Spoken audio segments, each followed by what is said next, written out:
Courier Nation, let me ask you this. Who do you see when you look in the mirror? Folks, let's talk about this week, because this is it. This is the big one. It's Super Bowl week, you know? Now, I'm a big college football fan. I love the game. And I see these kids that they pour their hearts out. I see them dedicate everything to their craft. But you know what? Only a few of those kids are going to move on to the league. You know, only the best of the best of the best really get to move on and make a living of it. And even then, only the best of those get to move up and actually play.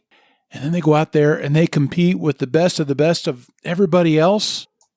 And only the best of those move on. And throughout the year, they work, they fight, they train, they endure, they beat their bodies to a pulp for the sake of the team. And then they give their all, and the best move on. And they battle each other. They give it all again, and only the best move on again until we get to this week. And this is the top of the mountain. Two teams that have outlasted all the others, and they're going to pour everything into getting ready for this moment, and they will give it all. Every cliche that you can think of, it's all going to be poured out on that field on Sunday. But only one of those teams will come out on top. And this is the defining moment for these guys. This is it. This is the best of the best of the best. They are the champions. This is glory, fame. It's the absolute top of the world. This is the pinnacle. This is what they've been dreaming of. This is the moment. And I hear it all the time. I hear guys telling about how amazing that moment is, the exhilaration, the thrill of victory, the feeling of conquest. And yet there's one sentiment I hear more than anything else that I get expressed by people when they talk about that moment.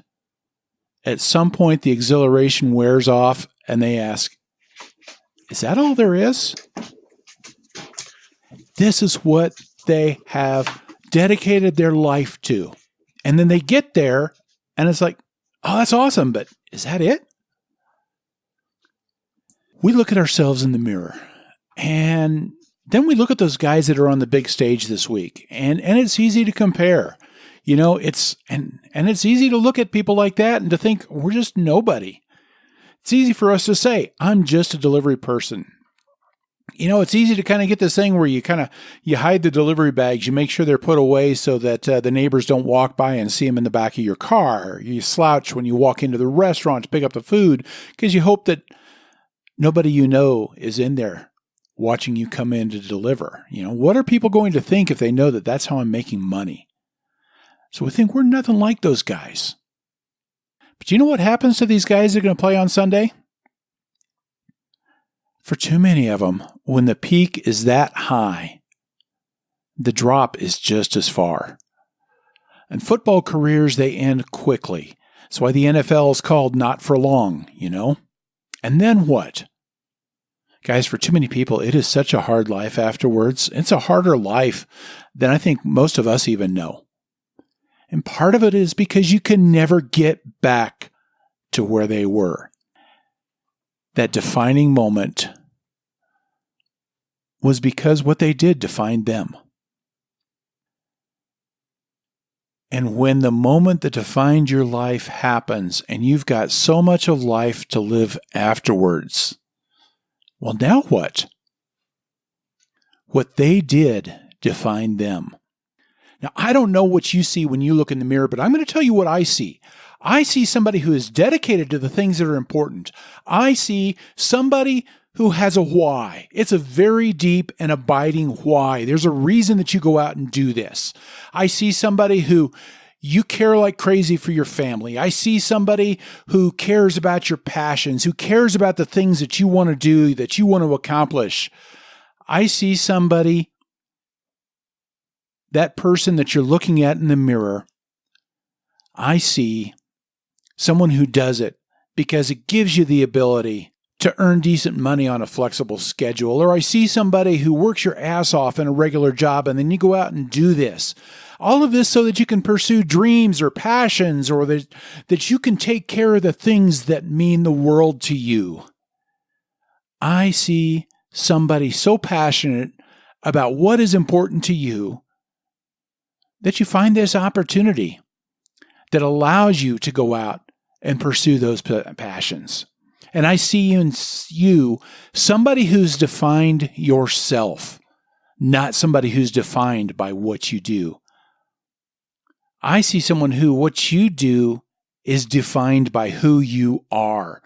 I see you going out and doing whatever the things are that you do because you are doing based on your definition rather than letting your definition be based on whatever you do. And guys, I would so much rather have that. That is so huge, Courier Nation. That is so incredible. And it's because what you do is based on who you are rather than the other way around that you do the extra work. Even if sometimes you're not sure whether to be proud of your work, you do it anyway because you're doing it. It's for something that is far more important than what people are thinking. And I see somebody who's not taking the easy way out by any means. You can pick mindless work where somebody tells you what to do as an employee or whatever, and you do it. But you choose something where you can be strategic about, where you can make decisions, where you can decide where you're working, when you're working, how to work. You are somebody who's learning and adapting and making decisions, and you're running a business and you're making it work. You adjust, you think on your feet, and you make a profit. And that profit fuels your dreams. It provides for your why. And I see somebody who can take this gig work and let it fuel doing so much more because the experience and the independence and the critical thinking and everything that has gone along with that, that's going to be a part of you long after you're done doing deliveries. And I see somebody that is incredible. In fact, I see somebody that is so incredible that if anybody in that restaurant is thinking less of you for what you do, well, you know what? They are not worthy of you. They've got no place to judge you. And I see a person in your mirror as somebody that I would much rather be associated with than any of those people who would judge you, no matter who they are. And I am proud to be talking to you right now. You tell that person in the mirror that I said that and that I mean that. And I'll tell you what would make me happier than anything else. If you meant it yourself, tell that person in the mirror the things that they do that amaze you. Tell them how much you love that they've defined themselves. They don't need a Super Bowl or a lifetime of trying to get back to that Super Bowl afterwards, but tell that person that you love who they are and that you are proud of them. And damn it, mean it when you tell them. Be incredibly proud. Then while you're at it, remind them to be the boss.